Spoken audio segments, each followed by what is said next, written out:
everyone, and welcome to tonight's episode of Identico After Dark, our nerdy little live podcast where we talk about video games, TV, music, movies, and more.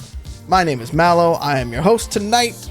I'm joined by my co-conspirator, Alex the Humanoid. How you doing, sir? What's going on, everybody? It's Star Wars Day. It's another Star Wars night. Joining us on the panel for this episode, it's just out of the Bacta tank and he's not fully thawed. It's Joe. I think Carbonite's a better analogy for what I felt like. If you put me in a Bacta tank like Wednesday or Thursday last week, I might have just dissolved into the fluid and gone out with the drain water. Also, yep. Also joining us on the panel tonight, it's returning fan favorite and Maxie from the Chaos Incorporated crew. It's Michael. I appreciate the ego boost I got from you calling me a fan favorite. I gotta say, like, that makes me just feel all warm and fuzzy. So thank you. Well, we got to build you up before we get to the salt. Yeah, no, because I'm probably gonna get torn down tonight. My understanding is that Alex is not going to be taking any salt tonight. He's on a low salt diet, and I feel like we're going to break that tonight. I feel like his cardiologist is going to be real mad at us. I am particularly salty, and I got into this discussion with Phil earlier today, and y'all will understand some of my salt. I think Mallo will be the one who sympathizes with my salt the most. Fair. Well, we've already established you're wrong, so... Wow. All right, before we get to the name tossing... I have to go through the beginning of the show. That's true. Would you guys just let Mallo get through his bit? Come on. Just got to get through the bit. That's all. I want to let you know that this show is partially brought to you by Hero Forge. There's an affiliate link down below here on the Twitch streams. And if you're watching this on YouTube later and in the podcast, if you are building minis for your next D&D or Identico wink game, you can join and create a custom mini on Hero Forge's site. Alex's camera continues to not want to focus on the mini itself, but they're beautiful. They also come in full color now. And they also are creating a lot more things that are for modern and sci-fi, as well as games like Ourselves, Starfinder, Cyberpunk Red, many of the other ones out there come to fruition. So go there. If you're not just doing D&D, you can kind of create them all and go from there. So go check it out. Yeah. Use our affiliate link. It's down below, and it's also going to be in the chat here in a little bit as well.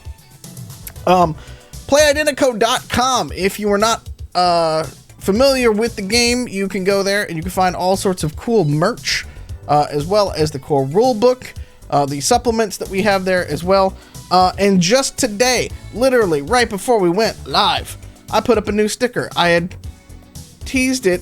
We got more of the holographics. Neon Gothic. Ooh. Go check it out. Two C's, so you know it's good. It's double thick. I love, like, the triple entendre there. Yep. Mm-hmm. Some people say I write for a living. I'm just saying. Well, those guys are nerds. Yes. So go check it out. We have a limited number of quantities there, so playidentico.com/merch. Go check it out.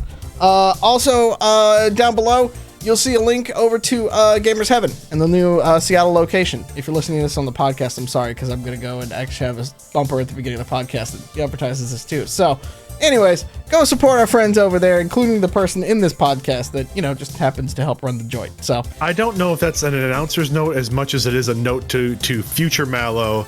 Remember to put the bumper on at the beginning of this episode. I have a template right now that has the two sponsor bumpers already in it, and your warning already baked into it. So all I got to do is drop in this part of it and go. And if you want to play Identico with Mallo and I, we're there every Thursday running a living campaign that ties into Chaos Inc.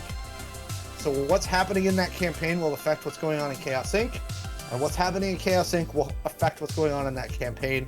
It's super duper fun.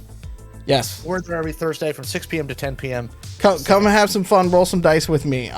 We had 2 tables worth of players last week. I think we had like 14 or 15 players show up. So it was good times had by all. So come check us out Thursdays again, 6 p.m. There's always room for more at the table. Yeah, we got you covered. So come learn. If you're brand new to Identico or even just tabletops in general, we'll teach you everything you need to know on the fly. It's all okay. It's very easy to jump in. I had one other announcement that I wanted to kind of put out there for it, and it's bloody well escaped me. Mid-roll, it's fine. Yeah, it'll be fine. I'll think about it maybe by the end of it. The other thing that I did want to say, though, after I went through that, is thank you to everybody who has gone to our YouTube channel and subscribed. We are on the march for 100 subscribers over there. Then we get the fancy little custom URL. We're also on the quick march to monetization over there. Yeah, that's happening quickly. So y'all are watching the shows over there. I understand that YouTube pays just slightly better than Spotify. Slightly. You know what? At this point, we're trying to get there. Yeah. And here's the thing. Everything that y'all have done literally is keeping the show going. So we see some resubs and we see some raids over in the chat. Thank you. Because all of that goes to, we actually just reinvest it right into the show so we can keep it going. Yep. But I want to just thank from our Twitch and YouTube subscribers, Your Majesty Prince, Lancer Boy, Zane Reaver, and the little AO. So thank you all for your subs. If you have subscribed via podcast, give us a shout on our socials and let us know so we can also shout your name out here on the show, because every time you do that, that goes to help spread the word, and we get past all the machine and corporate algorithms that keeps us down. Damn the man! And we're immediately demonetized for that, but you get what I'm saying. And then come hang out in our Discord server where we talk about everything from video games to posting silly memes and all kinds of stuff. So if you're not in the Discord server yet, you should definitely check out the Identico Discord. It's a lot of fun. Yeah. Everybody's really, really nice over there. Come talk Lost Ark, because I'm having to live through you all when it comes to Lost Ark, because I haven't had a chance to play it yet. But that seems to be the flavor of the month when it comes to MMOs. But it does look beautiful in all seriousness. It looks gorgeous.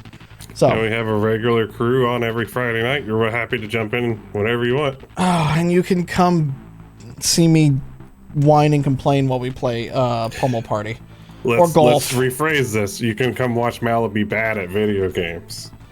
I am fine at video games. You know, between this show, where we're definitely going to argue about Star Wars, and between me trolling Mallo on whatever game we're playing on Friday nights, I kind of expect Mallo to punch me in the junk every time I see him, and I'm just waiting for the punch Joe at the store and get 10% off your Boba discount. Look, we might be able to make that happen. So here's the thing. If you go and subscribe at the YouTube channel and you bring me proof that you subscribed at the YouTube channel and you sit down at my table on Thursdays, I will give you 5 free 100 XP. 500 free XP. There we go. I word good. I will give you 500 free XP at the table if you show me that you were a new subscriber to that. So I'm just saying, I'm not above incentivizing people to help us out. We got to do it somehow. Anyone here remember Groove Shark? Yes, I do. Hated that program. I'll one up this. If any of y'all catch Joe at the store and walk up to him and tell him Ahsoka is a superior Jedi, to his face, I will give you 5% off of your purchase. Whatever you want in the store. I accept this challenge. Because I would really love to see somebody do that to Joe. His Boba's pretty often. You just say your wife does it for free. So. Yeah. That's true. All right. So here is your fair warning for everybody in the chat. This is a spoiler cast. We are going to talk all about the entire season of Book of Boba Fett / Mandalorian Season 3, Episodes 1, 2, and 3. Because that's what I thought about the season so far. Can I make a comment about the spoilers fact right there really fast? Yeah, go ahead. There are no spoilers in this episode. If you watched every episode but the last one, and then watched the last one, you should have seen everything that happened. Regarding Boba Fett, yes, but there's some other things that came up. We haven't even formally started talking about it, and he's throwing shade, and y'all call me the salty one? I want to just ask, and this is unrelated to my brief disappearance. You guys keep going. Does anyone know if Chinese mustard goes bad?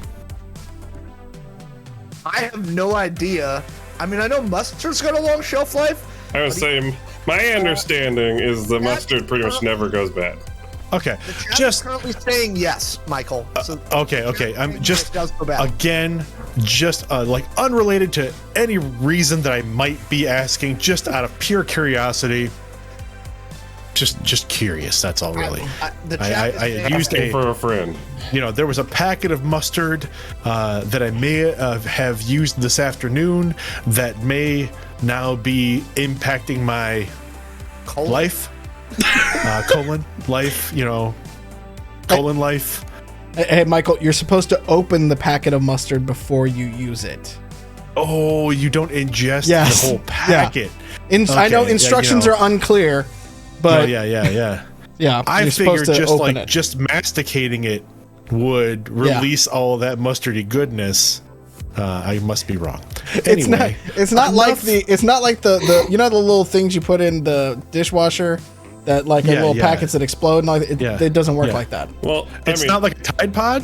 Yeah, exactly. Don't look at it as a negative. Look at it. You just gave us the opportunity to revive this channel's old tradition of having a PSA every episode. PSA: Chinese mustard apparently goes bad. And there you go. Exactly, and don't eat the packet whole. Don't do that. So enough about. I came back. I came back about halfway through it. I thought you were talking about yellow mustard. All mustard has a shelf life. Enough of my gastrointestinal distress. Let's get to the episode. Okay. Welcome, new viewers.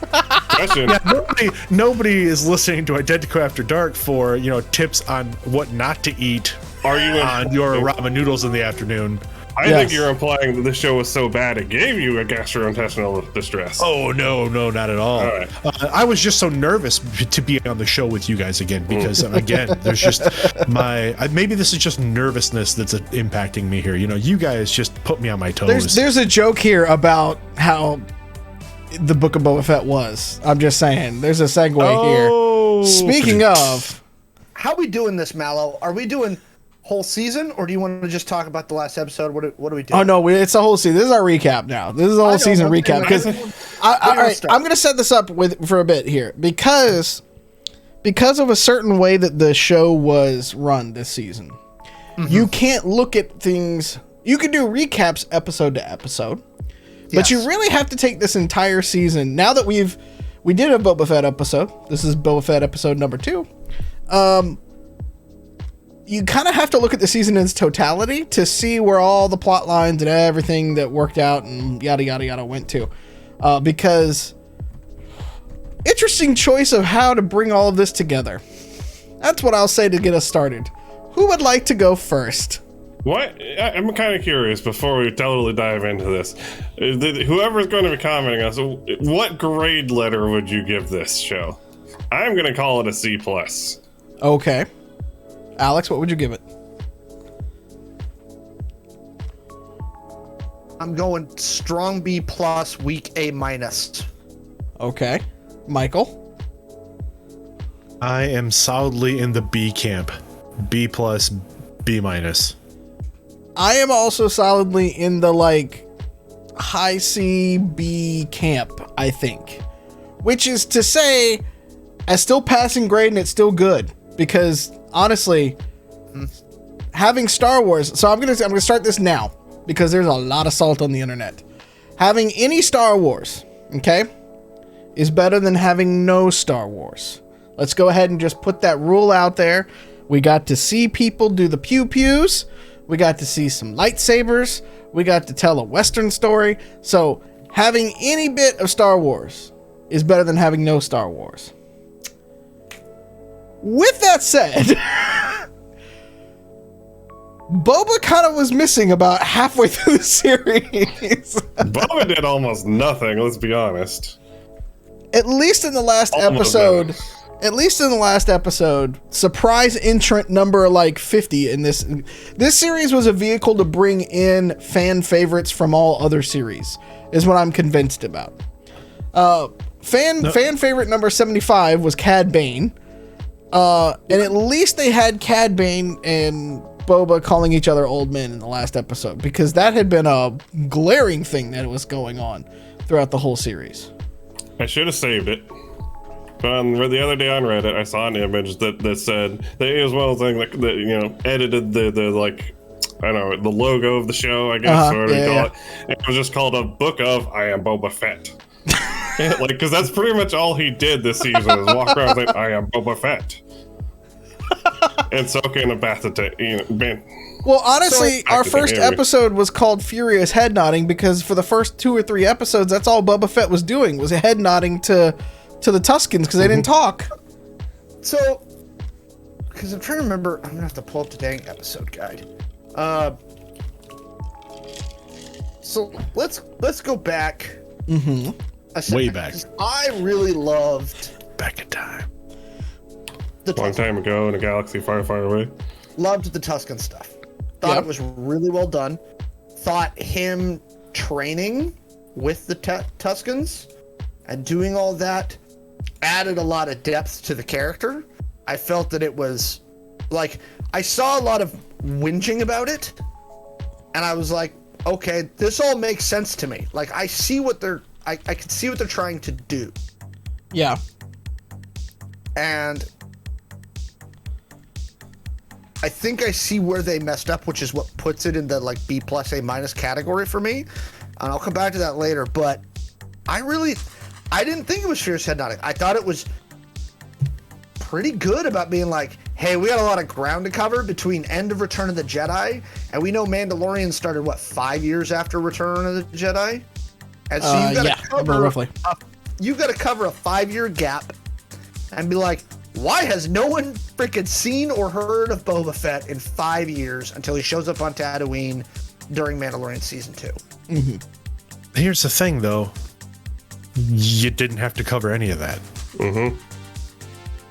Like, the way they introduced Boba, and I'll just argue this point, the way they introduced Boba in Mando, the way they kind of brought him on, they could have done an episode's recap at best of getting you like the highlights of where Boba's been, and they could have like smoothly transitioned that into the current story without doing it the way that they did. They would have missed a couple of really cool things that they did. The Tusken stuff, I really enjoyed the Tusken stuff. What I didn't like is how poorly the Tusken stuff was bridged to the current day stuff. See, and this is... We talked about that before with the, it was directorial choices. Initially, I agreed with you. Now I disagree. I think they screwed up in that I think there's too much subtext to it, right? But I think it's directly related to how Boba Fett goes from, I'm a jerk bounty hunter, to I need to protect people and I'm going to rule with respect. Because that, however many year period, he's with the Tuskens. And if you shorten that, I don't feel it has the weight as to why that would change his personality and who he was so dramatically. But I liked about it. I'd argue, though, Alex, that nothing they showed in the time with the Tuskens gave you the impression that there was 5 years worth of time. And again, I don't feel like you wanted to see winter on Tatooine. You wanted to see a Tusken Christmas tree. And literally, I think that's the problem that they had. There's too much they left to subtext, and you've got to read a little more into it than I think that they should have. Writing a directorial decision to not show you that passage of time a little more clearly, because you're right. You could look at that whole sequence and be like, that was a month and a half.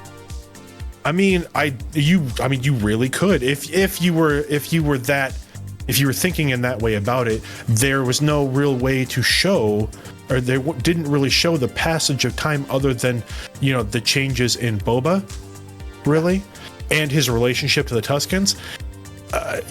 One could assume that does take time to earn the trust of these people, right. But at the end of the day, there was nothing really showing that time passage. Even their subtle usage of like him healing to show passing of time, it was too subtle. I agree, and that's what knocked it down. It was too subtle. Can I offer a dissenting opinion? Ooh. You sure can. Please, Joe. My problem with the show is I very much got the impression the entire time that this show was extraordinarily schizophrenic in how it wanted to display the story. This came across to me. I don't necessarily hate what they did with the show, but this whole entire season has just kind of revolved around in my head that they didn't know what they were doing with the story from start to finish, because it jumps all over the place. It's thematically just random as hell. Almost a third of the episodes that were available had nothing to do with Boba Fett to begin with. This really felt like a very unpolished, unfinished story that they were like, shit, how do we stretch this into 7 episodes? And we ended up with the kind of schizophrenic story we have now.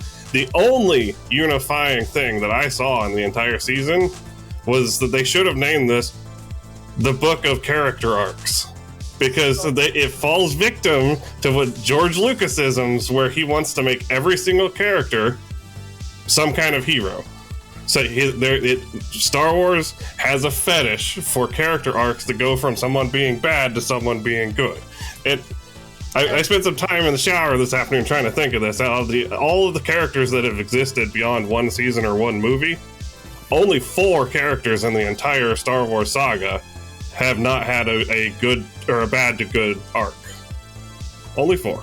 I'd be curious to hear what your 4 is. The only one I'm going to dissent with you on, because I actually saw somebody before this final episode came out, somebody was like, I bet you that they're going to do that bad to good thingy, and that Cad Bane's going to turn on the Pike Syndicate, right? At the very last, like Boba's either paying him or he's going to decide, screw it, I'm going to go with Boba. And I'm glad they didn't do that, because Cad Bane didn't need to turn into a good guy to come into the final, like to round him out for the final episode. I think the way that they ended Cad Bane's story here, the way that was structured, flies in the face of what you're saying there. Nah. Right. Cad Bane, I'm amending my list of 5 people because I forgot Cad Bane exists, because he should have stopped existing at the end of Clone Wars. But I kind of liked how he came into this one, though. I'm going to give you a lie. Although I haven't seen Clone Wars, but still. Well, I saw him, I've seen him in Clone Wars. I saw him in here, and I was like, okay, as soon as he walked on the screen, I'm like, I'm already tired of Space Doc Holliday. Like, I don't, we don't need any more of him. He's Space Johnny Ringo.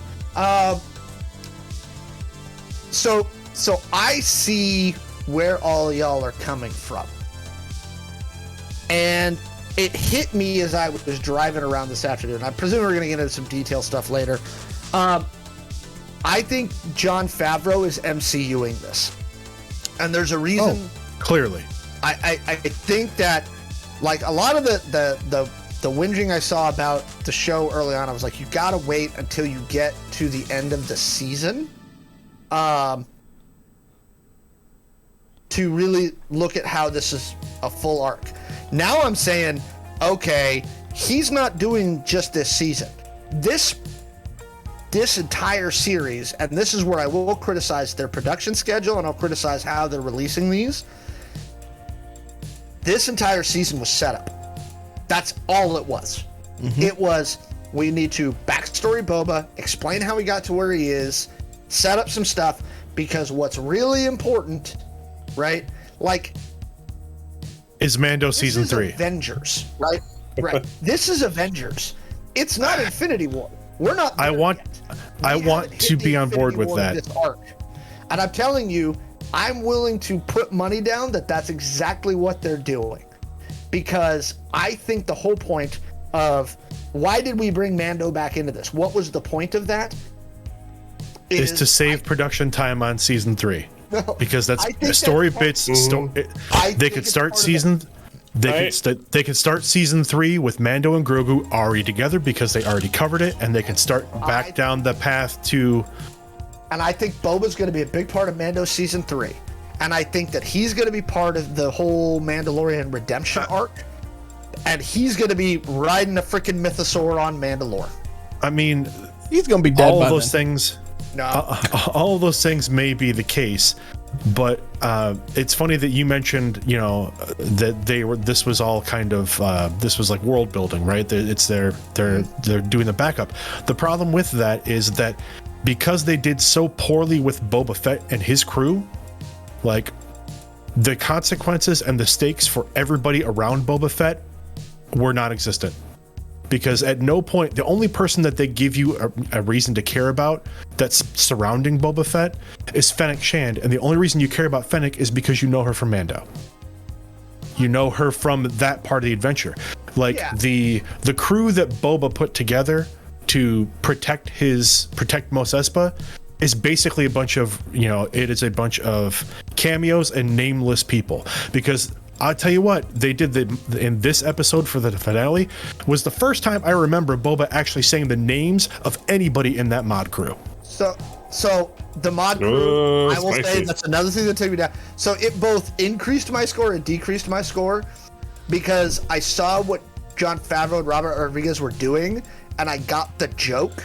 But I was like, dude, nobody else gets the joke. Like, I've seen so much commentary about that mod crew and I was like, because it was stupid. No one gets the joke. Like, there is. What's the joke? So there was a whole thing, and this goes back to when like Robert Rodriguez was making El Mariachi and Desperado. Go back and watch SLC Punk and look at the mods there. This was a whole like stylistic thing that happened in the early 90s with mods. And the minute I saw the way they were dressed, I was like, and then when they called them the mod crew, I was like, well, the mod movement was originally from the 60s in the UK. Right, but, and then it was big in the 90s with stuff with that. And I was just like, oh my God.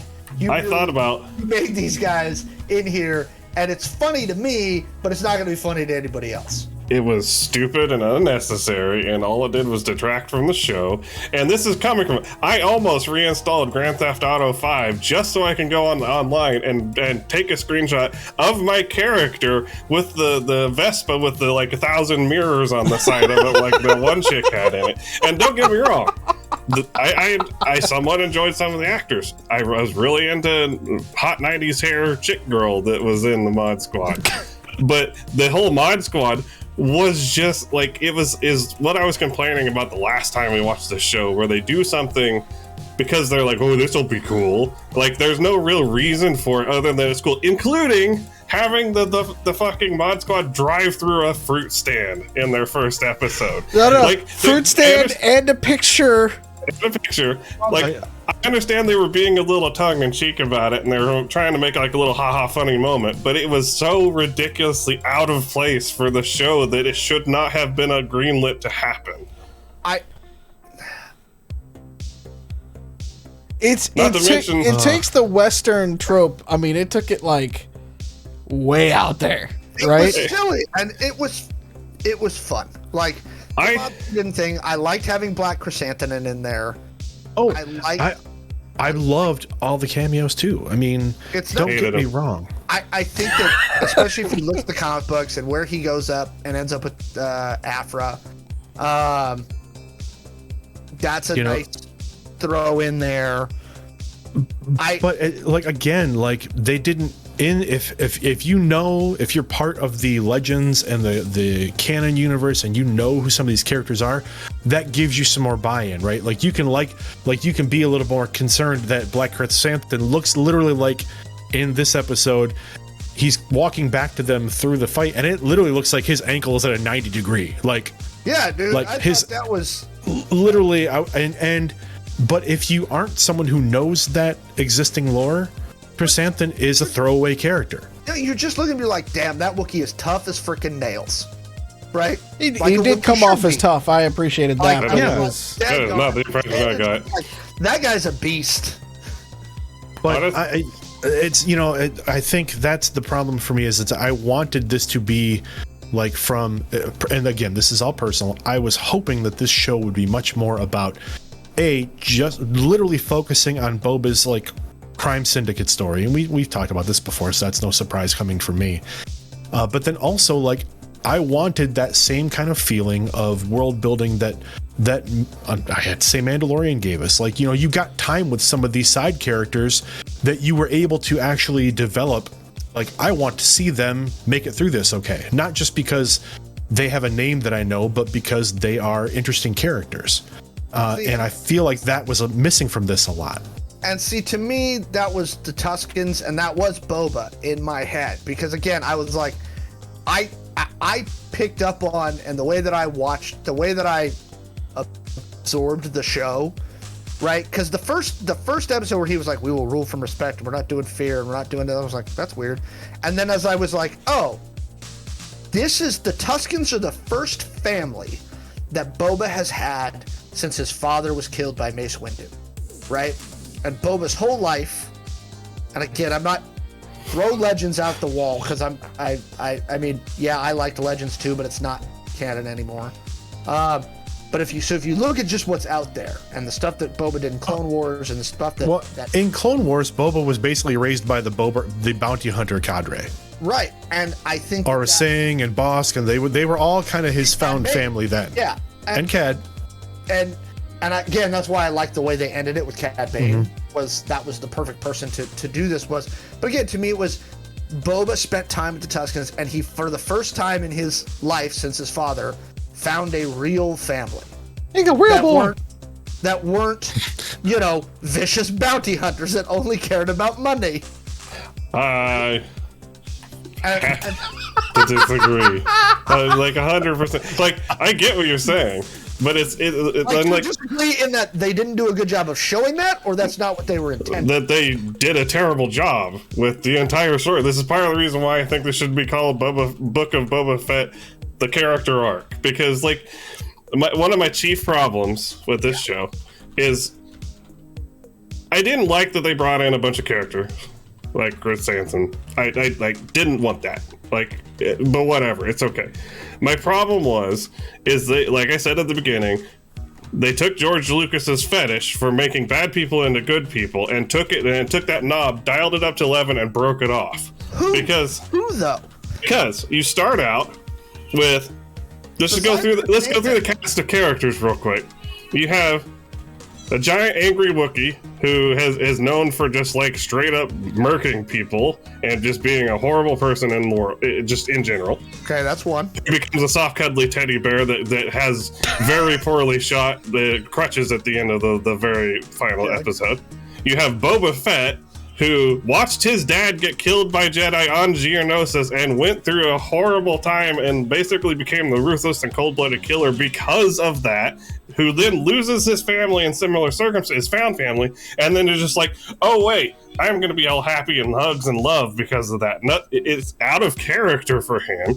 You have Fennec Shand, who is a hard-bitten, ruthless Imperial assassin who gets shot and left for dead in the desert, and just comes back as like, right, sunshine and flowers. Let's do this awesome thing and help each other out and make community. I would actually argue the Fennec Shand piece. She is not the hard-bitten assassin that she was at the start when she showed up in Mandalorian. You're absolutely right. You're absolutely right. She was not Fennec Shand was not the same character we saw in Mando get shot. But I would also say that through the course of this show, Fennec managed to stay closest to her core, which was that Fennec is going to do what needs to get done. That's why Boba sends her to do all the dirty work. It's also why she was the one the whole time who was like, you should be murking people. You should be messing people up. She was willing to let Boba. She was willing to let Boba like make the mistakes that he was going to make, because I think feel like that's in character for her though. I think Fennec realized. Well, I think Fennec owed Boba her life. So, of course, there is that. I've never owed my life to a person, but I'd be willing to bet I'm going to give them some leeway on decision making if it turns out that I got shot and left for dead and they brought me back. I still don't think that'd be enough to make someone into a cuddly teddy bear. You say cuddly teddy bear. I don't see that from Fennec. She picked up that Ithorian by his neck. Okay, right? So she did what? She dove back into her life once, and then you're like, oh man, she's definitely hardcore the whole time. Anytime Boba was like, yeah, go ahead, she was like, hang on, let me murder these people. Boba had to specifically tell her when they got attacked by the SHIELD guys early in the season, he was like, look, we need one of them alive. And she killed all but one of them to make sure that they had one guy left to interrogate, but the other dude, she was like, yeah, I'm going to murk you first. Right? Like, I don't see murking an entire group as really being that bad of a thing in Star Wars, because it happens fucking all the time. Everybody does it. Like, that's just kind of like you go to the grocery store and you end up murking some fucking swoop game. Innocent people to not be a cuddly teddy bear, right? That's where you're at. I'm with Michael on this one. I don't think she turned into a cuddly teddy bear. I think that she killed a lot of fools. There was a character change. I will 100% give you there was a change in her character's demeanor, but I feel like given the experience that she had with Boba and their relationship, I feel like that was her giving Boba, you know what? I'm gonna let you make this call because this is your city. I'm your second, and I'm telling you what I think is right to do, because she constantly was like, I think you're making a mistake. I think you're doing this wrong. But like, so I will just argue that. I will argue that point. Joe, continue. The cherry on my character arc cake is they even managed to do it to a Rancor. They take a vicious evil creature, which evil in depending, because they did mention the Dathomiri witches whenever they brought them in. Yep. So. A character that was a bad guy, granted it's not the same Rancor, but it was a bad guy in Return of the Jedi. It was very typecast as this is a vicious monster. Yep. And they bring him in and they immediately turn him into a cuddly pet that just drools at Boba Fett's sight. And then they cap off the season with Baby Yoda taking a nap in his jowls. Like they did it to a Rancor. First off, Baby Yoda used the Force, so let's throw that one to the side. And the other thing is, it's always been established that Rancors have trainers and things like that. They're not, like, the reason it was the bad guy was because Jabba and the trainer had it controlled and he would kill people with it. But Rancors, just as that's like being like, you know what's evil? A great white shark. No, it's not evil. I just had this conversation with the wife the other day. Sharks are evils because sharks have existed longer than trees, have survived all 5 mass extinctions, and are still around. All right. I'm the one that's crazy because I'm scared of going in the ocean. I want to hear from Mallo now. I want to hear from Mallo in the chat because we've been arguing around in a kind of a circle. I'm having fun just chatting with chat right now. We're just having a whole side conversation. Just putting it out there. I'm just saying, like, I think that where we are on this is just an area where it's like, I think it's I understand what Joe and Michael are saying. I think Michael's somewhere between me and Joe. That's a scary place to be. No, I mean it's cozy, it's warm. Can we talk? I want to add a positive note. So the thing that made me like happy, and the thing that I wish they would have done like twice more, though, and I will criticize them for not doing it till the last episode. Okay, when Mando and Boba came out of the top of the fucking sanctuary, both on jetpacks, and they were flying around like icing those Pike Syndicate guys while flying, I was happy. I was like, yes, backpacks, got jets. I did like the final. The gunfight was pretty good. I with some caveats, but we can talk about that later. But the type of the action was good. I like that. I enjoyed watching Boba Fett ride a Rancor. Again, you can argue about the storiness of it, but admit it, that was just fun. Riding the Rancor is not the problem. Like, I was fine with. I was even fine with the Rancor showing up. I was really hoping they weren't going to do a King Kong on the skyscraper thing at the very end, which they ended up not doing it. Like they did. I was worried that they were going to do that. They totally did King Kong on the skyscraper. No, 100%. I'm talking about him getting killed and falling off. Oh, okay, yeah. I was gonna say because the whole leaning off with the one arm. Yeah, that was definitely King Kong. Yeah, I enjoyed the fighting in the city. It was pretty good for the most part. We'll come back. I'm sure we can come back to it later. I kind of felt like the production value on this whole show was kind of shit and half finished, especially compared. Well, Joe, we've talked about this, I think, but on the last episode, I don't know that you were on, but we mentioned it then too. Like, literally, at the first 4 episodes, I felt like the Mos Espa was literally, it felt like a studio backlot. Like, it just did not feel like the other environments that they had spent time in the other show. However, then they got to episode 5, and suddenly it's as if they had a production budget, and they decided they wanted to spend a shitload of money on effects and and direction, and boom, they spent it all on the deep fake because it wasn't made for Boba Fett. Both of the Mando episodes, both of those episodes, far outclass the other episodes in the series. Like as far as production value and the actual the budget. I mean, I would assume budget because it certainly looks like they spent more money on making everything look the way it was supposed to look. I will say when Mando's walking around in the Halo ring, in the Halo ring world, because when he's walking around, it looked absolutely gorgeous. It was the Mandalorian episode. They took it out of that budget. They probably just transplanted that episode 1 of season 3. No, again, it's not how production budgets work, but okay. Sure it is.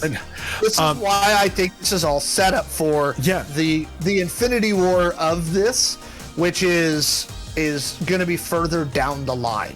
It's a setup for the Infinity War, which was literally episode 9 of the movies. Which I don't think... So, we can talk about that on a different Star Wars cast. I'm starting to buy more into they may do something funky that I didn't think Disney would do, and I think they're getting some distance, and they may end up doing it.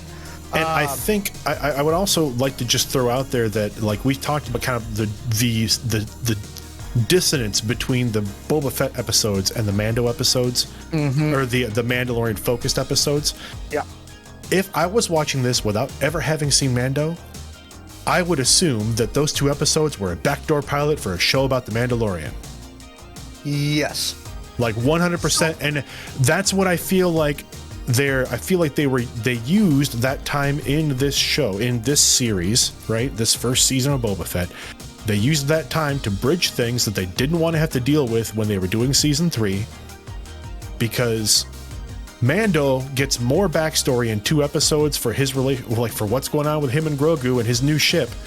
He gets all of that, and every other character in the Boba Fett arc of things gets almost no time.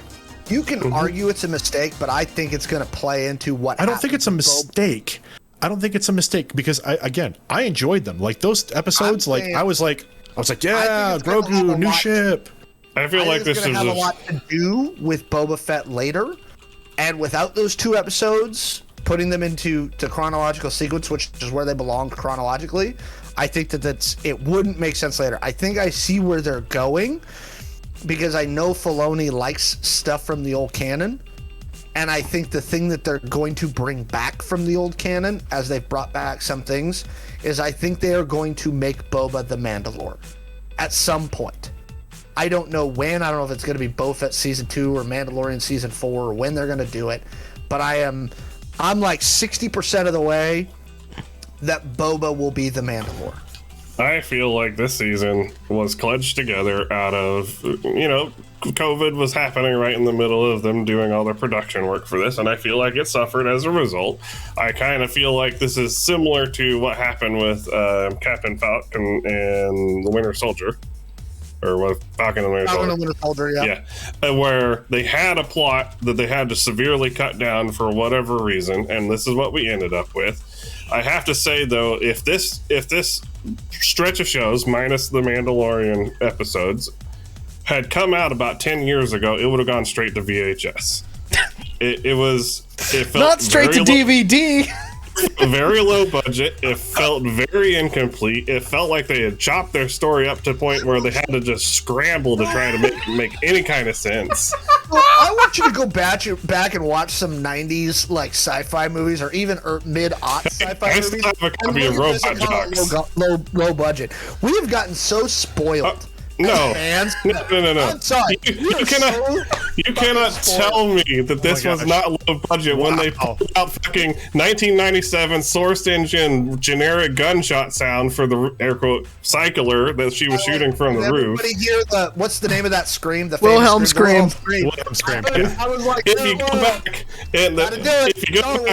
there's a segment in the Rancor where he screams at the camera for like 10 seconds. You can clearly hear where they copied and pasted parts of the audio loop and just stuck it in there. You can hear it. Okay. That shit should not have gone through production. And half of the blaster effects look like it came straight out of some kind of like fucking Veggie Tale Star Wars. I like how Joe gave this like a C+, and he's just rapping it like it's an F. He's like, this is worse than Solo. Because no, Solo was far better production-wise than this.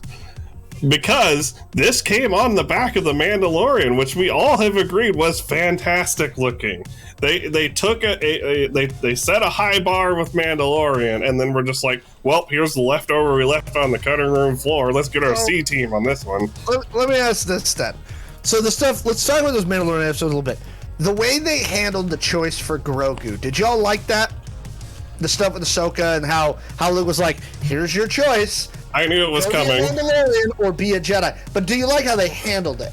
I'm fine with it because I knew it was coming, because Grogu had absolutely no mention at all in the Force flashback or the flashback with Kylo Ren.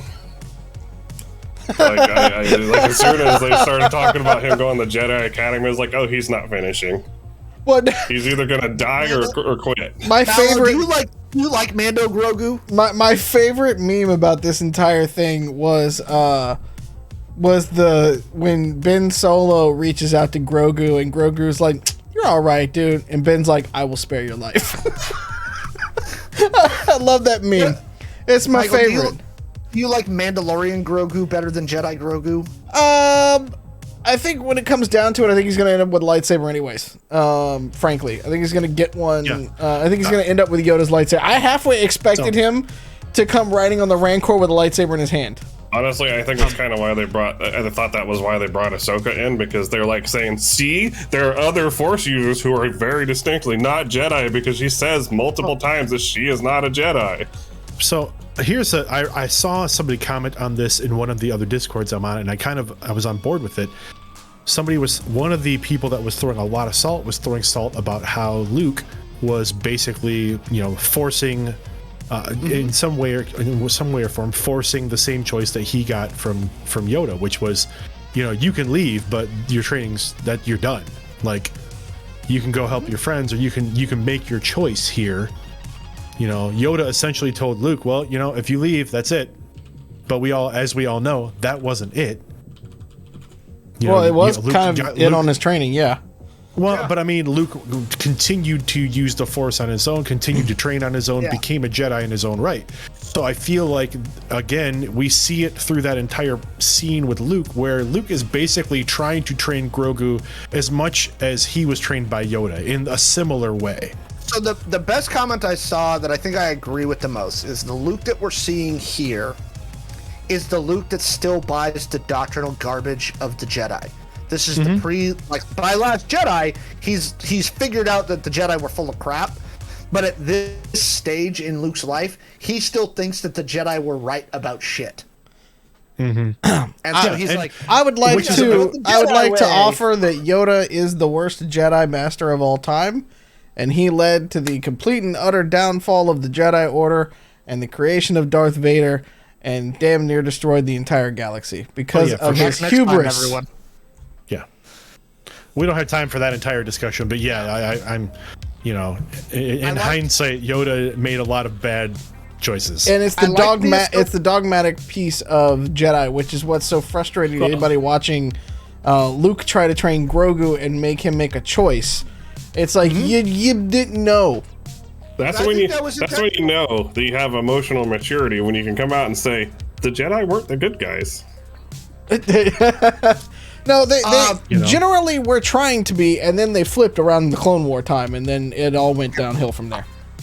Well, and so in Luke having Grogu make the choice, right? So that's, again, a kind of a reflection of the way Luke was taught. Like, Luke knew that there was this attachment to Mando, clearly, that either Grogu was going to have to get over in his mind, in Luke's mind, or he was going to have to just accept the fact that, maybe this isn't for you. Well, Luke just needs to cool his jets, because, if Yoda's any indication, Mando's going to be long dead before Grogu gets old enough for it to really... It's got time. And I think they tried... I like the writing there. I like the fact that Luke's this way. And they tried to show, I think they tried at least, to show, like, when Ahsoka shows up and then she's talking about how she's going to leave, like, there is some genuine concern by Luke. Like, am I ever going to see you again? Like, you're the only other Jedi I know, and God, I could use another hand around here. Like, that's the kind of the feeling. Mom. Yeah, you know, that's the. Imagine that she's told Luke the same thing she told Mando. I'm not going to train anybody because I'm not a Jedi, right? Like, that's her whole shtick right now. But she's Luke's only connection to the Jedi of the past, like the only living connection to this storied past. I'm not training you. I'm not training Grogu. I'm not a Jedi. See, I kind of took her. Whole shtick is I'm no longer a Jedi Knight. I kind of took her refusal less as I'm not training you because I'm not Jedi, as more of a I'm not training you as a Jedi because I'm not a Jedi. I put it because Filoni's involved in both. I put it in the context of the last time we saw her in Rebels, where when she faces off with Vader and they're having their tete-a-tete, and she's like, that I'm gonna get revenge, and Vader goes, revenge is not the Jedi way, and she goes, I'm not a Jedi. And it's that reference to, y'all screwed up and I left the order, screw you, and I'm not a Jedi anymore. I've bled my lightsabers, that's why they're white. Like, well, I mean, I think and this is a rare praise I think I have to give for Ahsoka. I think she is a character who realized that the Jedi were not the good guys. In the old EU, which I know doesn't really matter here, there was a statement by a character late in the series during the Second Galactic Civil War between Jason Solo and Leslie. There was a Jedi, the ex-Jedi that lived on Mandalore, who said he was no longer a Jedi, and he left the Order specifically because he was disgusted about how the Jedi could be pro-life, pro-everything, and then intentionally use the clones as sacrificial bait. And specifically, if you go back as slave warriors, basically. He was one of the characters in the Clone Commando novels, and he was one of the Jedi that fought with the Clone Commandos, right?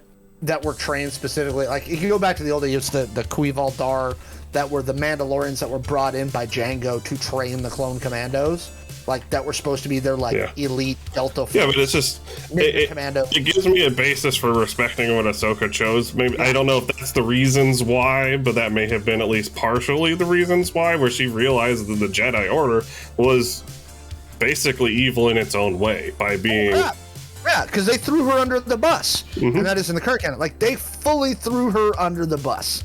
They were like, "Yep, you're a terrorist now," and she was like, "Wait, what?" Like, screw you guys. So, I mean, I kind of feel like if they're going to, especially with this, depending on where, I haven't paid enough attention to where they're setting the Ahsoka TV show, like what time period. It's after this. But I'm kind of wondering if we're not going to see her more take on a role of, like I was saying before, she's not training people as Jedi, but that doesn't necessarily mean she's not training or at least offering guidance to Force users in some capacity. My presumption from Mandalorian and from what we saw of her in The Mandalorian and where they left her character, my presumption is she's looking for Ezra. Oh, and that's, I feel like 100%. She thinks that now that she knows the Thrawn's reappeared, because the last time anybody saw Ezra was when he took him and Thrawn off into God knows where with the hyperspace whales. I mean, they've already confirmed Sabine for the Ahsoka series, right? No. No, they pretty much have. But they haven't said yes, but no. Not that officially. was my understanding of the Ahsoka series, or the Ahsoka series, was that it was basically going to be Ahsoka and Sabine looking for Ezra and Thrawn. And I'm sure they'll figure out a way to tie that into the larger storyline, the Star Wars CU they've got going on. So, the Disney Plus CU. And this is where I think they're going. And this is, again, why I'm willing to give them a little more rope, is because my guess here is this is all set up for what's coming next for this whole series. And that is, like, they set it up in the Mandalorian episode. She's like, well, the only way to redeem yourself is to bathe in the thing of Mandalore. And Boba Fett has the mythosaurus going and Jango is of Mandalorian descent, although, like, again, what's a Mandalorian in your own eyes? Because you've got, like... No, the Concordian and all that stuff is all technically still part of the Mandalorian right, and so, culture. And they're all, like, it's essentially confirmed that the armor was one of the Death Watch people who was following Maul when Maul split the Mandalorians. That's why she's got the weird horns on her head. To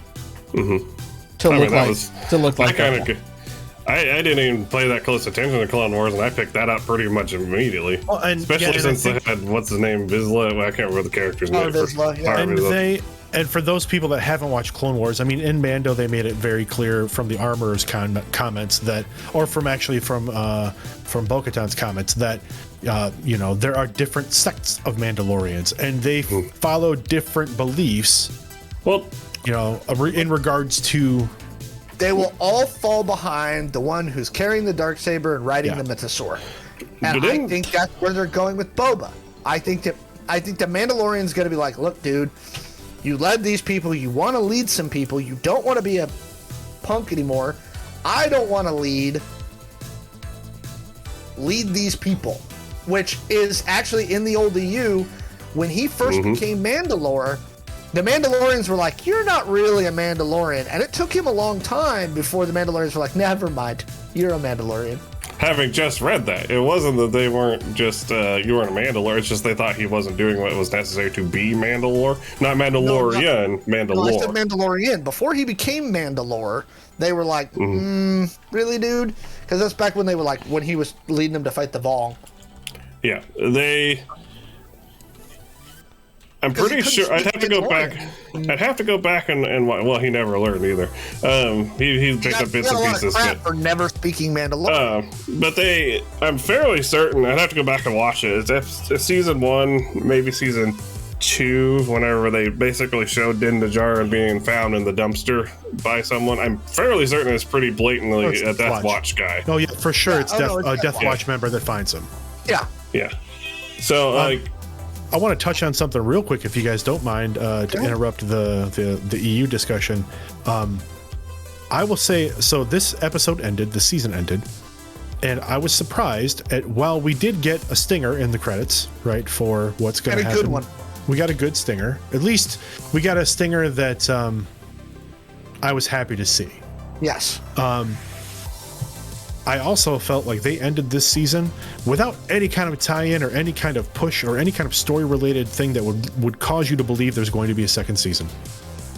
I mean, other than saying basically like, we're the bosses now what do we do? I mean, basically. I felt like, honestly, the little exchange they had at the end before they do the pullout of the city. The little exchange they had at the end, there was a small part of me that expected like the classic 90s sitcom freeze frame. As they were like, oh, Croissant think it's a melon, but we don't. And I was expecting like a little freeze frame high five. I was expecting someone to be like, I know a great falafel place right over there, and then cut to the that was the one thing. Like I feel like you're right. The other seasons gonna have a second season. Yeah, no, in the other shows, like there's clearly some kind, toward the end of the season, there is a tie that will give you a push to show you that they're coming back. I don't feel like this show, they're calling it obviously Book of Boba Fett. They called it like the season finale. They didn't call it a series finale. Very true. Right? Very true. So that leaves it open, but I feel like story-wise, like when you look at the pieces and parts they left on the table, like there's really not much left there. I agree. I think something is going to happen in The Mandalorian to push him in some way or the other. And there has been, so finally I can talk. There's been rumors that Boba might go hunting down Mace Windu because Star Wars fanboys cannot help but bring back the man with the purple lightsaber. He's dead. He's dead. Well, no, so was Mallo and the Emperor. So I was gonna say, the Emperor somehow Palpatine returned. Starting to get into superhero categories where a fucking stiff breeze brings people back from the dead. Maul was distinctly cut in half and dropped down an exhaust chute, and they even showed a poof at the end of it. I'm going to say a 60 seconds. This is where my salt's really gonna come out because I am a huge Star Wars fan, but I get so mad at Star Wars fans. The whinging I saw was, Book of Boba Fett was garbage. It was trash. It was ruined. Fire Kathleen Kennedy. And I'm so tired of the fandom being like, if it's not perfect, it's garbage. So, right? As Mallo said at the beginning, some Star Wars is better than no Star Wars. And quite frankly, yes. Was there problems with this series? Absolutely. Was it complete trash? No. I would like to offer the fact, though, that I actually really enjoyed the series. I did, because I gave it like the C plus B minus for a lot of. I gave it a solid B. Yeah, because I like the backstory. I mean, I'm obviously a huge Star Wars nerd. I'm wearing a Star Wars shirt and everything tonight for the show. I like the. There you go. I like the deep dives on the 5 years and how Boba changed and got out of the Sarlacc pit, and I like the slow pacing of the Mandalorian because it gives you time to meet all these people. We're going to talk about it in a second, but the Kenobi series is coming up very soon, right? There's going to be more. Then Andor is coming later this year, too. These are deep dives on parts of the expanded universe that we haven't had in main cinema. And I think that that's a really good thing. Hands down. Like, I liked the fact that we get an old man Boba Fett with Tamir Morrison. I love the way he's played this character. I like Fennec Shad's character. A lot of the nods that she gave at the end was like, and then she'd kind of like look off, and I think in her head, at least the way I interpreted it, was, okay, when this goes south, I'm gonna escape this way. Bye. Yeah, it was Fennec like making her escape plan, right? Like, it's like when the old man goes down and I'm no longer tied to him, I'm out this way. Bye. And, and I'm sorry, that scene where she messed up the Pike Syndicate leadership, that was fantastic. And then like when I saw her like lift Mok Shay's up by his head on the rope, and then heard the like in the subtitles it says bones cracking. I'm like, oh, we're just being fierce now. Yeah. To talk about that scene for a second, there was one particular audio cue that happened right after she hung him. Mm-hmm. And that the last guy is like walking around, looking around, and in the background there is a drip. There is like a drip, drip, and I was like, holy shit! Like that, like just that little audio cue made me go, ooh! Like this scene was just like perfect. Like this is the Fennec Shand I've been wanting to see for this entire show. Like I want to see Fennec Shand doing the shit that she's supposed to do, which is awesome. I didn't hate the show. I don't think it was the best one they could have done. I think they definitely could have made a better version of this. I don't hate it. I don't even really hate that they take my main man Boba Fett and turn him into an old guy. I'm fine with that. Old man Logan was still cool as crap, man. I'm just telling you. He was old. He had been injured of the Sarlacc. He was a clone, so he probably has some ongoing clone issues. But he still was able to kick some ass when he needed to. And he basically showed. I loved how he killed Cad Bane, because it was very much the old guy still has some tricks up his sleeve kind of situation, which is what Boba Fett was always really kind of known for in some of the older years. The gaffy stick. What I didn't like about that scene was I didn't like two things. One, I didn't like that Cad Bane went out that way. I assumed Boba would like cripple him and leave him alive.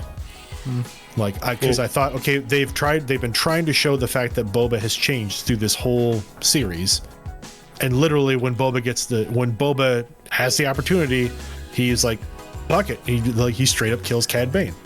Well, there was as far as we know, Cad Bane is dead. I thought that to me that was a good callback to the old school Boba Fett for some of the reasons that I've shown you before. But in the older year, there was a book called Boba Fett, A Practical Man. And a huge part of that was he did not leave threats behind to become future threats later, unless there was a compelling reason, usually money, to do so.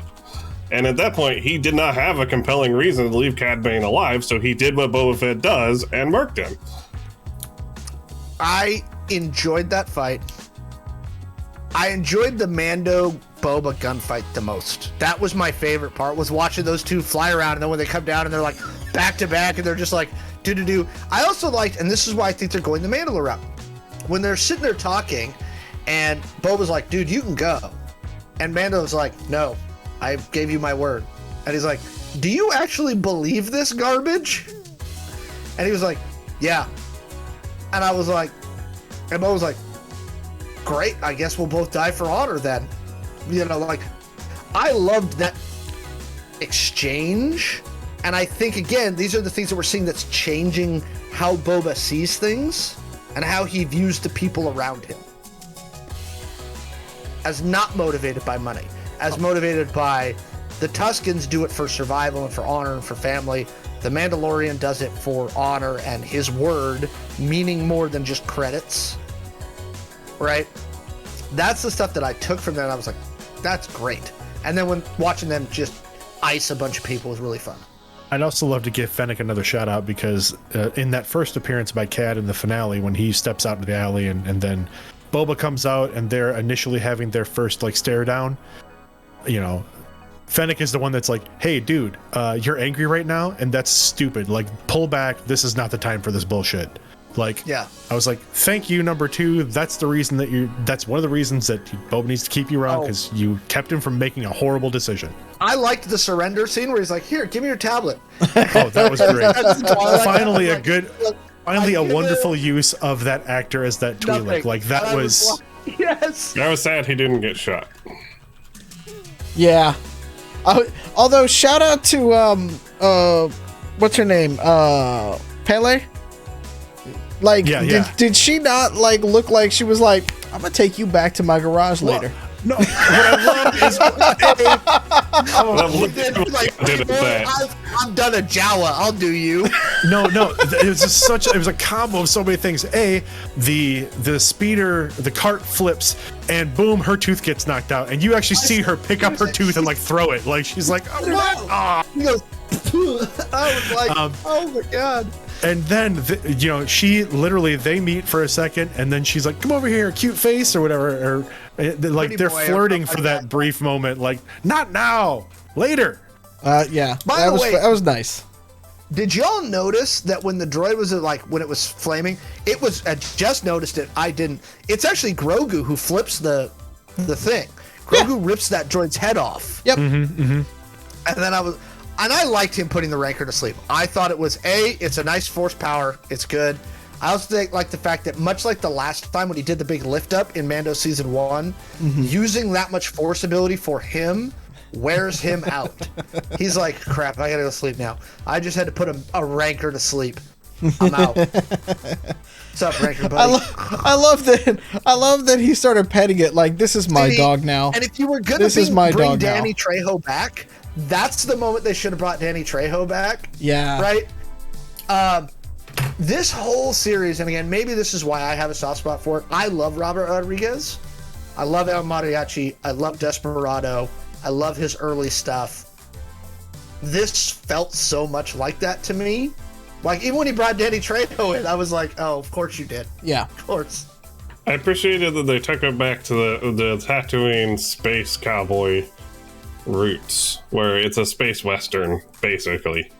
I loved the showdown between Cad Bane and Cobb Vanth and the stupid guy who screwed up the showdown. Well, I mean, that's a trope from Deputy, the Western. shut up. Go in there. Yeah. I think the thing that's interesting to me was, I don't know if we talked about this in the last episode or not, but like when Mandalore came back, they actually showed what happened to Mandalore, like the planet. Like they went through the whole, like a bunch of K2SO droids and stuff like that, walking through the irradiated fields. I thought that probe droids was nice. Yeah. I'm like, ooh, that's dark even for Star Wars. Well, that's the thing. Like the thing that I will give them about this series, and I think maybe we said, I gave it a B, like Joe gave it a C, but Joe still liked it. On certain levels, like there were a lot of really good and interesting choices made through the course of the series, and there were things that I really liked, beats I really liked, story pieces I really liked. I just wasn't a big fan of the execution of the whole thing.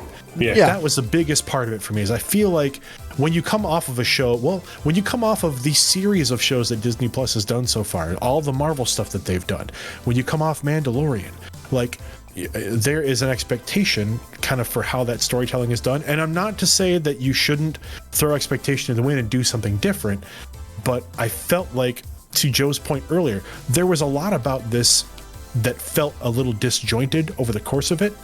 And yeah, it fell kind of more into line toward the end.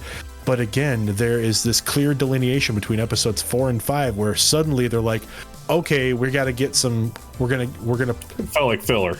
Yeah, we're gonna like start really like leaning into that final episode, and boom, the last 3 episodes were like, on point. Like I was excited to watch those episodes, whereas going from 1 to 2, from to 2 to 3, like I wasn't as. Yeah, I wasn't as excited to sit down and watch it as I was the last 3 episodes. Kind of felt like they could have condensed the 2 Mandalorian episodes into 1 and probably been fine. And like I said, I didn't hate the show. It's not my favorite one they've done. I do, to Mallo's previous point that we've talked about it before, I do really, really appreciate that we're finally starting to see more of the Star Wars galaxy that does not revolve around the Skywalker clan. Even though Luke Skywalker was in it, he didn't really play that pivotal. Like he was almost. He's a side character here. Yeah, side character. He didn't really matter that much, which I do really like the way they did the actor on this one. He looked a little less robotic. So $5. Did you watch the thing about how they're doing the Skywalker? No. Oh yeah, I read all. I watched the documentaries, and then of course, the last week or the last couple of days has been like Twitter and social media ablaze with how it was garbage how they did all this, and it's like really. I like it. Mark is actually there. Yeah. So when they do Luke, they have 2. So Mark does the scenes as Mark, and they have a stand-in to help with certain stuff. Yep. That has a close enough visage to do it. Watch that documentary, but Mark is and he's getting credited. Yeah. Mark is there and was there for the Mandalorian season 2 thing. Speaking of which, the thing that I was afraid of, and I think would have cheapened this a little bit, and a lot of people were wondering if Book of Boba Fett was gonna pull a Mandalorian season 2. Mandalorian season 2, obviously we have the cool Luke sequence at the end of the season, which is neat and it's a fun one-off. But like Mallo saying about getting away from, or Joe was saying about getting away from the Skywalker clan, there was a rumor floating around for a minute that Han and Chewie were going to show up. Oh yeah, I'm glad that in the final episode, and I was like, depending on how you do it. But I'm glad actually that they didn't. Yeah, they're not needed. I'm glad we didn't be like, let's drag this in here for fan service, because they could have. They totally could have been like, hey Harrison, we're gonna de-age you like De Niro, right? And we got a Wookiee. It's all good. And we got a Wookiee. It's fine. And so we used the cat that we used for episode 9, and I'm glad they didn't bring Harrison in. I'm glad they didn't bring Han. Han did not need to be part of this story, and I could see where they might have thought about it. I will say one of my favorite parts about this, and it's the irony is not lost on me that it has nothing to do with Book of Boba Fett. But my favorite part about this series so far was when they showed Din Djarin taking the space liner from the Halo world to Tatooine. Because to me, that just gave you like a really good taste of how the rest of the galaxy lives. Well, and how Mando literally has Mando's in coach. He's getting his shit checked through security, like. For him being a focal point, a focal character point, he is literally just another dude to most of the galaxy. So nice little Easter egg too for my Disney people. If you go, that droid was created for the Star Tours ride at Disneyland. That is the droid that is flying your little shuttle through the Star Tours ride before R2-D2 takes over. There's also brought that in. A version of that droid is also used as the dealer in the used as the dealer in the casino. It's that same type of a similar model. But it's the Disney Star Tours droid. Yeah. I also glad for the people who play Jedi Fallen Order. They brought in the BD droid. Oh God! Fallen Order. Loved BD. When BD did the little feet dance, I was squealing because when Fallen Order came out, like I loved Fallen Order. I thought it was an awesome game. I loved the storytelling, but that little droid, I got so attached to that little droid through the course of that game that to see that little droid brought to life in an actual series. I was a little overwhelmed when I saw that droid come out. I was like, oh my God, it's BD. And even if it's not BD1, it's a BD unit, right? It's just that doing the little happy feet dance. I was like, I'm so happy. Yeah. But I'm also the type of person that, like, when Cad Bane came in, or when Chrysanthemum came in, like, I was like, thank you for bringing in these characters that are ancillary. They are part of canon, but maybe part of Legends. And, I like the fact that they do that, because it's not only them acknowledging that these things, like, we can use these characters that are already written because they fit perfectly into these roles that we need them to. And they've done it all the way back to Rogue One. So Forrest Whitaker's character in Rogue One was a character from Clone Wars. Lies! And Rebels. Deception! And I'm super happy that they're not afraid, because the MCU is afraid to do it for a long time, and the MCU didn't do it. But with Filoni and Favreau, they've been like, no, we're going to suck in all the stuff from the cartoons and all this stuff that we've determined is canon. We will bring those to life in live action. Like, I'm so happy they're willing to do that. That just gives me joy. All right. Last thing we're going to do before we have to jump off tonight. Kenobi series comes on May 25th to Disney Plus. Did they confirm that? Yep. It's out there. It's out there on the StarWars.com. And not just one season. Not just one season of Andor, but they've already signed for a second. Yeah. At least 2. Which I'm really hoping that they don't do the character arc bullshit with Andor, because they kind of did it in Rogue One. But whenever you meet Andor for the first time in Rogue One, he is a hard ass who is traumatized by the things that he's had to do. Oh yeah, for sure. Andor is Andor. I've called Andor a Han analog in the past, but that's because the first time you see Andor, like the first interaction you get with Andor's like, well, it's me or you, and you got to go. Boom, later. So the nice thing about the Obi-Wan premiere, it is exactly 45 years after the release of Star Wars Episode 4. I'm kind of looking forward to it. I think Ewan McGregor can do a fantastic job as an actor. I think, free of very stiff dialogue they had in the prequels, I think he can do really good things with that role.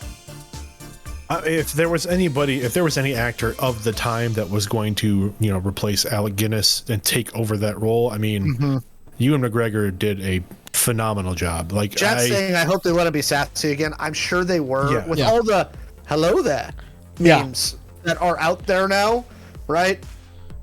I think I'm sure. I feel like it will be there. I think people need to be ready for angry, bitter Obi-Wan. Yeah. I'm interested to see how. I'm interested to see how they play the passing of time versus the events that have happened in the universe, right? So when they bring Kenobi in, when we start his series, like, for example, like we've seen in Rebels, like there was a period of time where, for those of you, spoilers, Maul and Kenobi get a second duel on Tatooine, and it goes poorly for Maul. Yep. Have they said how long, what time frame it's supposed to be in it? I haven't seen anything yet. I mean, it's obviously got to be before the later 3 movies. My guess is, and based on some of the leaks I've seen, I'm thinking we're 6 or 7 years after Revenge of the Sith. So I think you will see Luke as a young boy, briefly. But I think that's about it. My question though is how they because Hayden Christensen's in it. He is as Darth Vader. Yep. I'm when I saw that, I was immediately concerned. Not because Hayden Christensen, whatever, I'm over that. But how are they going to handwave the canon then? Because if they have an interaction in this series, which it sounds like they're probably going to, then Darth Vader has to have known that Obi-Wan was still around. So the nice thing about the old dialogue is, when I last left you, I was but the learner, now I'm the master. You could handwave that by saying, right now he's a Sith apprentice. He is not, if you're only a few years after Revenge of the Sith, he is not in his full, like, dark side power mode that you see in Rogue One. And so you can throw in another Obi-Wan Vader fight, right? Maybe one where, and actually it would make more sense this way if you think about it, where he's like, I haven't sensed that person. And then when he talks to Tarkin, he says, Tarkin's like, your old master here, it would make more sense if Obi-Wan escapes Vader and Vader thinks he's dead. as opposed to the way Obi-Wan left Vader dying on a hill on Mustafar. So I can actually see it making more sense if they have one more fight. So funny that you mentioned that, because I literally just watched Revenge of the Sith today. I kind of got on a little Star Wars kick. I was like, I'll watch the movies again. So I threw it on while I was working, and it got to the end, and I got to that little scene where Obi and Anakin's sitting there basically melting, right? Oh my God, I'm melting, and all I could think to myself was, what a dick move to just walk away. What, like the most colossal asshole move. Like this person that you considered your best friend, your brother, and you're going to let them just sit there and slowly die in agony. And that is why Obi-Wan could have just ended it. Like, all Obi-Wan had to do was go over there and go poke, and we would have been saved the entire thing. Well, I think that ties back into the whole thing that the Jedi were not the good guys. And at that point, Obi-Wan was, by their own definition, emotionally compromised. Yep. He had just seen his entire order get destroyed, and I think I really hope they tackle that in the show, and I think they will. I think he's going to be struggling with dark side there's going to be issues. some PTSD stuff. That he is going to be struggling. Mike, you remember this? The old West End game Star Wars, the original West End game Star Wars, the class that they based on Obi-Wan's character in the movies was specifically called a Fallen Jedi. Yeah. Right? And I think that's what we're going to get. BitPlayer says they would like to see Qui-Gon. I would like to see Qui-Gon. I would not be shocked. In fact, I'll be a little surprised if we don't. Based on what happened in Rebels and in Clone Wars, I will actually be a little surprised. And actually, since you watch Revenge of the Sith today, the thing that Yoda tells Obi-Wan to do at the end of Revenge of the Sith is, I made contact with Qui-Gon. He's going to teach you how to do this stuff. So I will actually be surprised if we do not see Qui-Gon in Force Ghost form. And that's my understanding of the situation with Hayden coming back. I am almost 100% sure it's going to be in flashback. Could be. We may even see him see him as Darth Vader in the armor. I don't think necessarily that we'll see Obi-Wan and Darth Vader have a fight. I think if anything, Hayden will be in the armor. Yeah, and they have shown him practicing with the lightsabers, but not against Obi, right? Like those two may not have been in the same kind of thing, and so it could be a Rogue One kind of thing where he just goes hunting down all the rest of the Jedi, and Obi-Wan's trying to help him escape. Yeah, it may be exactly that, where Obi-Wan comes into contact with Vader through trying to assist other Jedi, right? Yeah, or because we know they're hunting the Jedi down for 10-15 years after Order 66. By the way, to bring us back to Book of Boba Fett, so we got the Order 66 flashback for Grogu, where Luke helps him remember who rescued Grogu. I already covered that on the internet. You can go look that article up. They'll talk all about it. No, but who did? Who? I can't remember her name off the top of it. She was one of the Jedi that was like very briefly. She has the facial tattoos and. You're subscribed to that theory. Okay. But that's a theory. We don't have any confirmation. We don't. I don't think they'll ever totally cover that. I think with Obi-Wan, I believe in my heart of hearts that he's going to get lured off Tatooine for something, either saving the Jedi or feeling like he needs to confront Vader again because he realized that Anakin didn't die on Mustafar, and feels like it's his responsibility to stop it. I would love to see another fight between them. I think that would be great, but I don't think they necessarily have to have that fight for it to be a confrontation. Like, it could be a starship battle, like they're fighting and fighters, and Obi-Wan gets shot down. Obi-Wan hates flying. Yeah. So I mean, like, they could do something like that. I don't know how they're going to do that show without a confrontation between him and Vader at some point. I like to think I'm on with you, Joe, about it also not necessarily taking place on Tatooine, or like Obi-Wan not being necessarily on Tatooine for the series. I don't think he's gonna be. Yeah, I was gonna say, because I feel like my gut feeling is, like, story-wise, like, Obi-Wan dropped off Luke to the Lars family and was like, I gotta get the fuck out for a little while. Like, I can't, like, he'll be safe with you guys. Nobody knows he's here. Yeah. Like, I can't stick around. Like, if I stick around, I'm just drawing more attention. I need to be gone. I kind of wonder if he goes off Tatooine specifically to lay a trail away from Tatooine. That that would make perfect sense to me. Because I feel like if Anakin had showed up on Tatooine, he probably would have detected that Luke was there. Because he knew he had kids, or was supposed to have kids. That's the thing that, again, they haven't established in the new one, but in the old canon, when Palpatine tells Anakin that Padme died, he's not aware that the kids didn't die with her. But if he shows up on Tatooine and feels a Force presence related to him, like, he's probably going to put 2 and 2 together. The question is, if he's not looking for it, would he sense it? Yeah, because Lord knows they launched again with, he was with his daughter, on the transport at the beginning of New Hope, and apparently had no idea that she was related to him. But he also detected Luke when he was cruising by in the shuttle, like a few, two movies later. He knew that he had a son at that point. Yep. And also when he's chasing Luke down in the first pit, he's like, the Force is strong with this one, but he's not like, oh, that must be my kid. I mean, I see what you're saying, because there's also the thing where Ahsoka didn't recognize Anakin at first. Yeah, my presumption is that he doesn't know that Luke and Leia exist at all, and Anakin would have no reason to go to Tatooine in my head. Oh, and in my mind, certainly the Emperor knows, but the Emperor's not telling Vader. Well, I think the Emperor knows. I think the Emperor knows. Yeah. Because again, kind of go back to Empire, where they're like, they find out that it's Skywalker, and he's like, the son of Skywalker must not become a Jedi. I don't think he knows either. I think they got away with that one clean. Well, I mean, I don't really super buy the whole he has no reason to go to Tatooine situation, because, dude got melted on Mustafar and then built a fortress there. But he hates sand. He does hate sand. Yeah. It's coarse. By the way, the cast for the upcoming Obi-Wan series is beyond Ewan McGregor and Hayden Christensen is fantastic. With Kumail Nanjiani also being on there, Rupert Friend, Maya Erskine, Soon Kang. Ooh. It's all about family. Let's go. Moses Ingram's going to be there.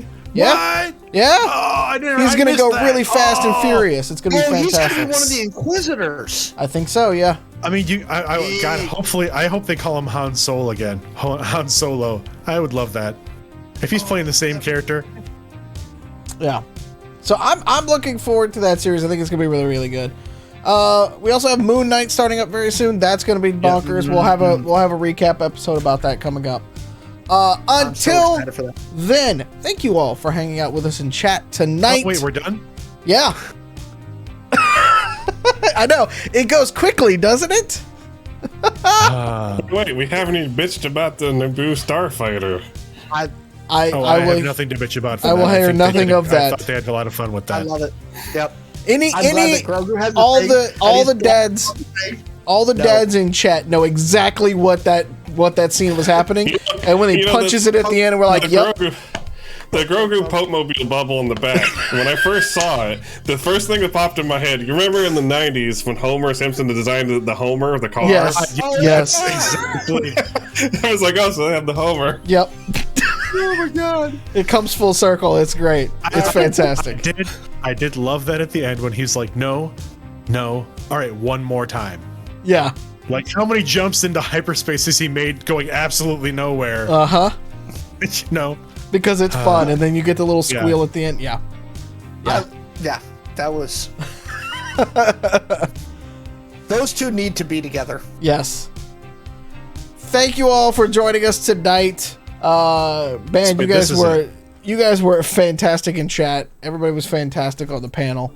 One last plug: if you haven't already, go subscribe to the YouTube channel. Show us a little love over there. If you want to learn more about it, go to playidenteco.com or find us at Identico on just about every social in the world. Mallo, can I make a real quick plug? Yeah. Considering the content of what we're talking about today. Yes, you may. If you enjoy Star Wars and enjoy Star Wars storytelling, yes, you do. Please give this podcast a listen. It's called Redemption. It's the redemptionpodcast.com. It's the Star Wars podcast that I've been a part of for the last 6 years. We tell stories based in around the time of the Clone Wars. We just got past the Clone Wars, It is a wonderful, like, found family comedy and drama. A lot of fun. There's a lot to listen to. Pick it up wherever you want. And if you enjoy Star Wars podcast out there, we believe we are the oldest running Star Wars actual play out there. And you all just were featured as part of Star Wars Podcast Day as well. And a slight plug, because I believe Kaylee from the Chaos Incorporated is also on that podcast. So she is. Kaylee is our editor, and Kaylee is wonderful. So go check that out. redemptionpodcast.com, or you can find us at Redemption Pod on the Twitters. Yep. And it's awesome because we were giving Michael some crap before the show started because his character is the same species as Cad Bane. And so we expected him to come on with a hat and everything. It was fantastic. The first live action duo with lines. I was so thrilled. Yeah. Joe, can people find you anywhere else on the internet? Discord, Steam. That's about it. Find him on Discord. Come hang out with us from there. Alex, some crap in the Identico one. Yes, you absolutely may. Alex, where can people find you and at the store? I am Alex the Humanoid everywhere. I will be back Monday for our newest episode of Chaos Inc. This is going to be a fun one too. Ooh. Oh yeah, and I will be running Identico tomorrow at Gamers Heaven in Linwood. So if you want to know what's going on with Chaos Inc. and all that stuff, follow us there. I'm Alex the Humanoid. Yep. Yay. And I am Mallo. You can find me at the Mallo Man literally everywhere on the planet. Come check us out from there. Show us some love all around. Otherwise, we will see you all next week. So be good to yourselves. Be good to each other. Continue to wear a mask and be safe out there. Drink your water. Take your vitamins. And we will see you next week. This is the way. This is the way. Fett.